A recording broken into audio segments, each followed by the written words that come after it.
a pleasure to introduce Saleyha Ahsan, an extraordinary doctor who not only combines emergency medicine with international law, has also spent a lot of time in conflict zones, as well as freelance reporting, amongst others, for the BBC. Welcome, Saleyha, and Thanks for having me. Thank you.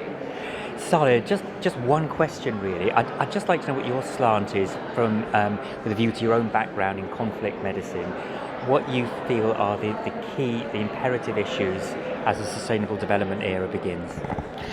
What I've noticed over the years that I've been working in conflict zones from 2002 onwards as a healthcare professional to now is the deterioration in access to healthcare, where entities involved in a conflict are having less and less respect to the international concept of access to healthcare for whoever is involved, whether it's fighters, civilians, children, whoever is in theatre at the time. Their access to healthcare has deteriorated, and not only that, healthcare establishments and personnel have been deliberately targeted, something that's been documented quite clearly, particularly in the recent conflict in Syria. I was in Syria in 2013, and I feel that the next stage, and in fact actually it's not even the next stage, it's imperative that it happens now,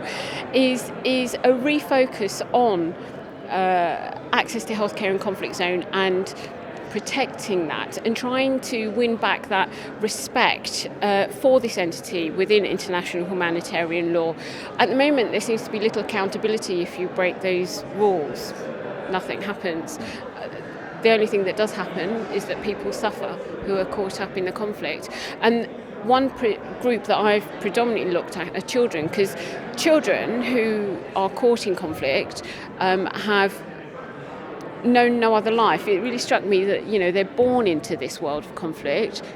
They know nothing else. They've never lived in peace. They think that bombs falling out of the sky, or living under curfew, or all the other difficulties that people face when living in a conflict zone, whether that's displacement as well, is the norm because they've known nothing else. And I think we need to offer them more. Syria has proven really challenging in terms of getting access to healthcare, because of the lack of facilities. Facilities have been destroyed, specialists have left the country, whoever is there left behind is severely overworked, equipment is lacking.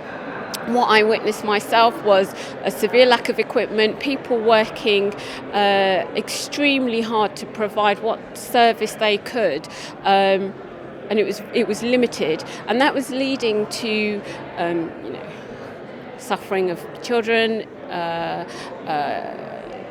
more deaths, morbidity and mortality was increased.